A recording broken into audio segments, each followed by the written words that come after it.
Under scrutiny, more controversy engulfs zones of special operations as school children head to classes for the first time since it started. Good evening and thanks for joining us for Primetime News on air and online at onespotmedia.com. I'm Archibald Gordon. And I'm Doreen Samuels. Also this evening, mixed bag. More reactions to the zones of special operations in Mount Salem. Low turnout. Ongoing violence affects attendance as East Kingston students begin classes. Still on edge, Krista Campbell heads to St. Mary. And in business news, raking it in. Government collecting more revenues than expected. There's also sports commentary and weather in this newscast, but before the break, the feedback question. Do you think Mount Salem St. James was the best location to implement the first zone of special operations? Why or why not? Share comments online, facebook.com/Television Jamaica and tweet at Television Jam. Stay with us. Primetime News returns right after this break. Welcome back to Primetime News. Special welcome if you're watching on onespotmedia.com. A reminder as well that you can download a One Spot Media app in the Google Play Store or the App Store. That's the number one, followed by the word Spot and Media. We begin with the latest out of the West, where the first zone of special operations has been set up in Mount Salem St. James. Today, even school children were searched as they made the journey to start the new academic year. The security forces appear to be taking no chances, having said in the past that sometimes gunmen give their guns to children to hide. TVJ's Herman Green has been in St. James covering the story from the start. He joins us live. Operations at the checkpoints of the zone of special operations were as a direct result of the announcement by Prime Minister Andrew Holness yesterday. Of course, you know, he said basically the ID requirement at the checkpoints for students would be relaxed. Now today we observed what was happening, we saw that, and we also checked with the schools because the time period for this to be implemented was 7 days. So we spoke with the schools earlier today just to hear how they felt about that.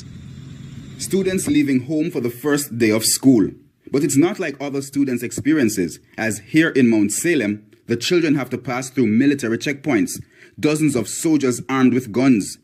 They are searched, but allowed to pass without showing any form of identification.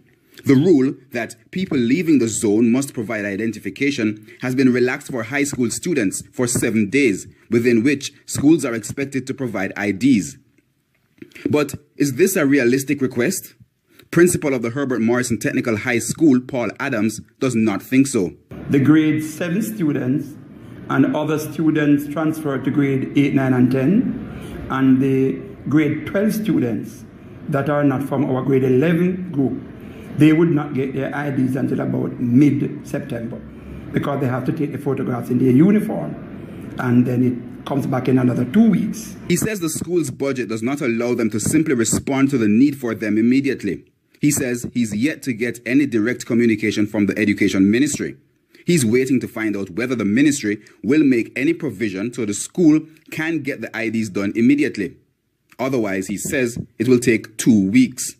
While he could not give a figure for the number of students living within the zone, he said previous incidents, including gang violence and curfews, have affected attendance in the past. Now, the Mount Salem Primary and Junior High School is one of the main schools in this area. We spoke to the principal. She says about 50% of the school population here live in the zone. The zoning has not really affected us negatively because the children are out. They're out in their numbers and the parents are here with them also. Some teachers noted that while coming to school, they saw some of their class students being searched. Mrs. Brown-Clark says in light of the possible psychological impact, the school plans to do something. We have our HFLE class and guidance and counseling classes, and we do also at devotion that we always give them good counseling in the mornings to start them off the day. So we don't have a problem with that, and they are ready at all times to take in what we are teaching them. There are similar concerns regarding the children who attend the Open Bible Basic School.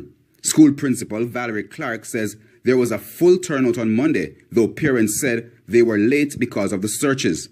She says the school will also be providing counseling to answer any questions the young ones may have. In the afternoon, I will let them know that the police and soldiers are no harm to them.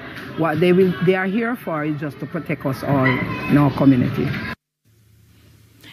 And there are more concerns this evening about whether the information which led to the declaration of the zones of special operation is correct. Here's what the police had said at a press briefing about the number of murders and shootings in Mount Salem, as well as one resident's response.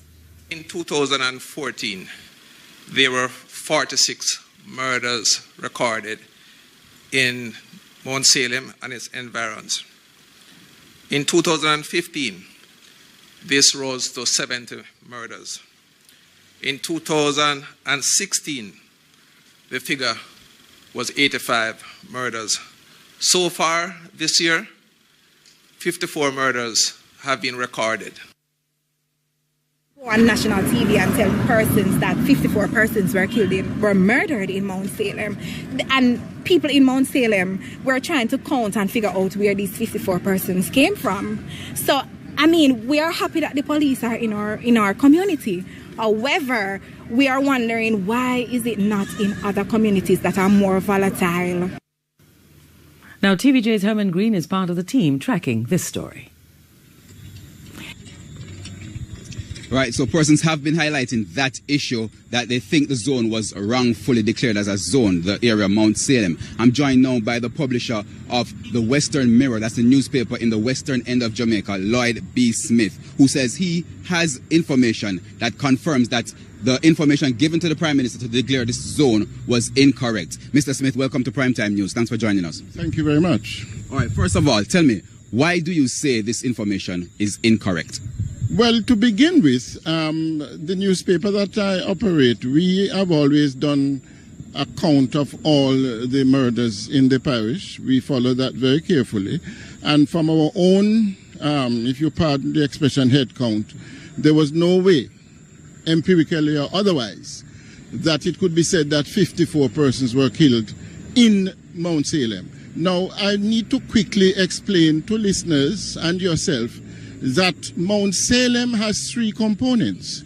There is Mount Salem, the overall community, but from a political standpoint, Mount Salem is divided into two constituencies. The side we are on right now, beside the Cornwall Regional Hospital, is Central St. James. The other side, if you cross the road, is West Central St. James. So the figures that was announced, 54 murders, you're saying this applies to what section really? Well, I would assume the section that has been cordoned off, that has been curfewed, which is the section in West Central St. James. And you're saying that's incorrect? Well, I'm saying that from a geographical standpoint, that is not all of Mount Salem. And from a political standpoint, there's also what is known as the Mount Salem Division, which comprises areas such as Rose Heights, the police division, the police station is right here. You have Rose Heights, you have Farm Heights, you could go on. So I am wondering if the statistics had to do more with the police division rather than with the community of Mount Salem. But whichever way you look at it, there's absolutely no way that 54 murders were committed in Mount Salem proper. All right, have you checked back to your count with what the police announced? Yes, the last time I checked, we were at between 14, 15 maximum, because there are one or two. For example, a taxi man was killed on this main road by persons who were in the vehicle with him. And so, you know, that in itself would suggest that it just happened on the main road, which not necessarily, I would say, is a Mount Salem casualty. But my last count would have put it about roughly 14, 15. Others have put it at 12. But all right, certainly not 54. All right. Well, in light of this that you have realized or you have tallied, what do you think should be done now that the zone is already declared? What do you suggest? Well, for one thing, the people of Mount Salem deserve to get the other, let's say, the benefits. The whip was used initially by way of establishing SOSA to bring in the criminals, and I don't have a problem with that. But now that the community has been brought into national attention and is seen as a flashpoint, as a hotspot, I do believe that every effort should be made to fully implement the social and economic interventions, as we were told would be part of SOSA. And then at the same time, I think, quite frankly, that the Prime Minister, if it is that in the final analysis he was misled by the information he got from the police high command, then the right thing for him to do would be to apologize to the people of Mount Salem, because they have been put under tremendous stress and trauma because of this stigma that has been placed on the community. It must be understood, however, that Herman, that the people appreciate the presence of the police and soldiers. They feel safer.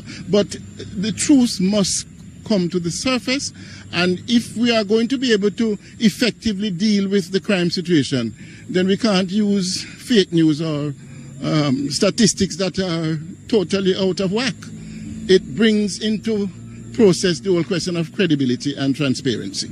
All right, thank you very much. That's Lloyd B. Smith, the publisher of the Western Mirror here in the western end of Jamaica. So basically, the debate continues as it relates to the zone of special operations here. Persons on the ground have been complaining, as you probably heard from the day one, that they should not have been listed as such. There's also the issue with school. This is the first week of school, and we'll see how the ID situation wraps up in terms of schools presenting the IDs. Live from Mount Salem in St. James, I'm Herman Green for TVJ News. Back to you, Archie and Doreen. Thank you very much, Herman. And the Council for the Mount Salem Division, Carrie Thomas, has reacted to the controversy surrounding the police statistics that led to the area being declared the first zone of special operations. Speaking on RGR's Beyond the Headlines a short while ago, he says they knew the figures were wrong all along. We know that the murders that they counted are not a part of Mount Salem. So I think maybe they were looking at the Mount Salem police area, which involves other communities. Now, I'm particularly interested in Mount Salem community statistics. For example, they mentioned Crawford Street with 16. We are upset about the statistics because we know there's not 7 murders down there. There are only 2 killings down there since the start of the year. So the statistics are really off, and it leads to the credibility. A top story today under scrutiny. More controversy engulfs zones of special operations as school children head to classes for the first time since it started. And still ahead, still on edge, Krista Campbell heads to St. Mary. And in the business day, raking it in, government collecting more revenues than expected. We'll be right back. Welcome back. Continuing the news. The opposition People's National Party is taking issue with why Mount Salem was selected as a zone of special operations. There are also concerns about the Prime Minister being the face of the zones of special operations. Here's TVJ's Andrea Chisholm. Opposition leader Dr. Peter Phillips says his party supports any reasonable crime-fighting measure, but he was concerned about comments from some residents in Mount Salem. What the people of Mount Salem are saying is that the area defined for the zone of special operations is not the area in which the violent crime occurred. So how would that go? So the opposition wanted an assurance from the government that the boundaries selected for the zone of special operations were properly selected, and we need to know on what basis.